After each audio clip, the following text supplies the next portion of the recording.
Hey guys, welcome back to the Almost Mechanic YouTube channel. Today we are going to, or I'm in the garage, and we are going to try and take apart the 400 engine from the 77. So, well, I guess we might as well dive in. Make sure you like this video, subscribe, and I'll walk you through what I did to this engine, and as much as I can, and hopefully we find out what's wrong with it. I know I had issues trying to turn it over. I had to hone the cylinders, and obviously when I put everything back together it didn't turn over. So today we're gonna try and figure this out. So hang in there, and make sure I hope you guys watch the video to the end, and let's get this video started. Before I start taking it apart, I put a new water pump on it, and I put a new dipstick tube and a new oil pan in. I do believe I have put oil sump or a oil pump thing in, so I know we will see that when we take it apart. But as of right now, I cannot turn over the engine by hand, so I should be able to do that hopefully by the time we get this done. So I only have a little bit of time, so hopefully we can get this done, or somewhat close to done today. But it'll be all in one video here today. So I'll edit either if I finish it tomorrow or Wednesday, but today, or whatever I film for this, it'll be all in one video for you guys.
Alright guys, I got the valve covers off. I got the valley pan and the intake or air intake manifold off.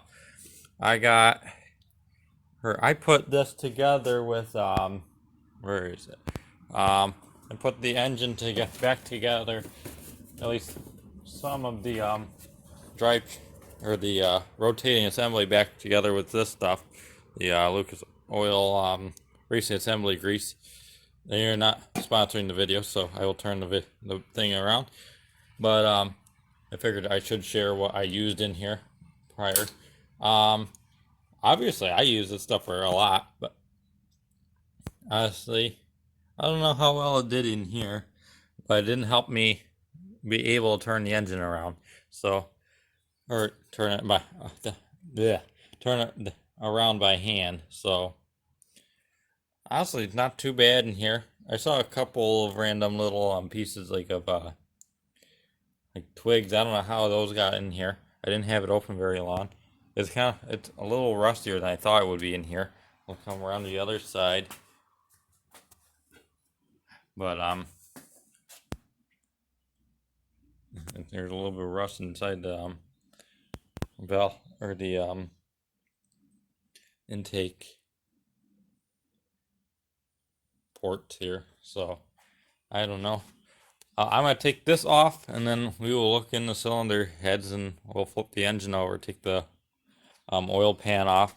So we I gotta figure out the problem here somehow. So I don't think it's up here. I think it's one of the pistons, um, or one of the piston connecting rods on the crankshaft that's giving me issues. So we will keep on going here.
Alright, so just a reminder, when I took this apart, I cleaned up the pistons the best I possibly could. There's still a little bit of carbon deposits on there, but it's very, very smooth on here. It's not leaving much, or it does not, I haven't had, or this is as far as I could clean off with whatever I had on hand at the time. So I'm going to leave it, honestly, because if I can't get this to turn over, I'm not. Well, why bother trying to get the pistons clean? These are pretty much new pistons when they was rebuilt the first time. So this is just whatever is on it from when it ran to then whenever I got it. So, but honestly, there is fortunately a little bit of rust back on these cylinder walls. I'm hoping. I know it's smooth, but there's definitely some rust buildup. So it's not good. I'm gonna have to. I'm not gonna rehone it. I'm just gonna try and spray a little bit of it off with some oil here. So I'll mix a little bit of oil into some what do you call it? But try and clean up a little bit of it without taking it all apart again, just to rehone it. There's no sense in rehoning it if I don't have to. But I got this side off. I turn over the other. I gotta flip the engine over for the other side, and then we'll see.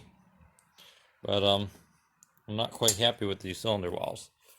Literally, just not good. This one looks not too bad. That one don't look too bad. Not these middle two. Alright, let's keep on going. I don't think I'll time lapse this next part, just so I can save a little bit of battery here on the phone. But it makes the video shorter for you guys. Alright, so I found some sunflower seeds in here. So something got in through the or something was putting something in here. I'm seeing there, or on the other side. That's right above where the oil fill is. So I watched some drop down into here now. Now I gotta clean all that out of here. So something got put in through the oil drain, or not oil drain, the oil fill port on the valve covers. So that's wonderful. Not what I wanted to see. I put a or I do believe the cap is on there. So yeah, the cap is on there. So that doesn't make any sense. That's the oil fill spot there, and then that's just a vent hole. But I don't think that one is drilled or cut out. So that's not good. Wonder why that's in there. So we'll keep on going. I gotta clean that out now. So just another stoppage for me, unfortunately. But I don't know. We'll see what else we find here. Surely this isn't what's stopping it. But alright, so I have taken everything off of here. I have not taken the I have taken some of these and loosened some of these connecting rod the connecting rod nuts here.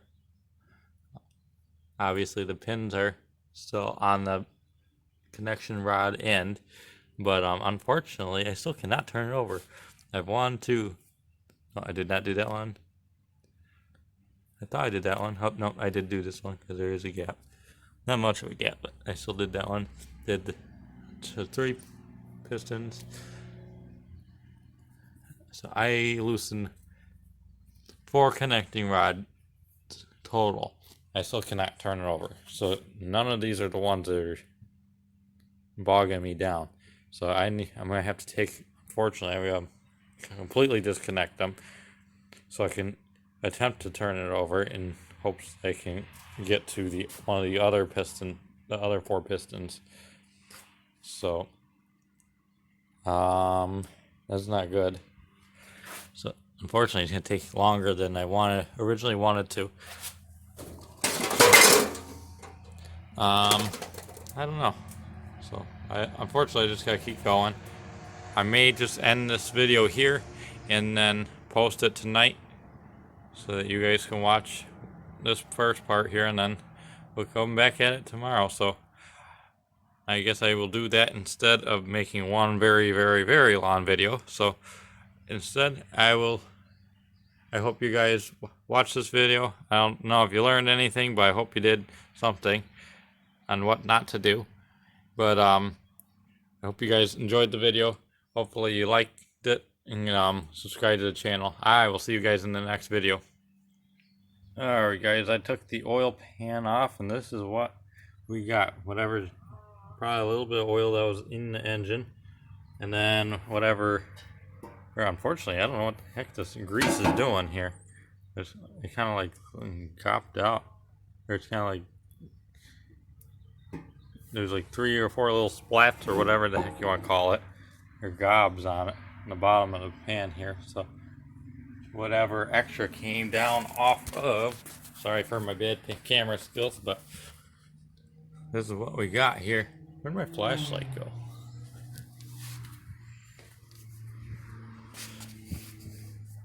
But this is what we got here. I don't know. It's all goopy. So first thing we're gonna have to take each and disconnect each piston rod or connecting rod and try and figure out which one's hanging up here. Because sure, I still can't turn it over. So something down here is our issue. It could be maybe bearing this, or bearing this, or yeah, connecting rod bearing that's kind of off. It's where it's supposed to be. So we're gonna try this and hopefully something works out for us here. Yes, I did put a new oil pump on, so, or oil sump, whatever you want to call it, or the filter, or the little pickup. So honestly, hopefully we can try and get this one running without having to buy a crate motor, because honestly it'd be cool to put the 5.7 in, but I don't want to use the 5.7 I have. I've already ruled that out. I'll save that for the next video here, why I will not put that exact engine in. I'll have to put a different engine in. So we're going to take that engine apart and we will make our final call in the next video here.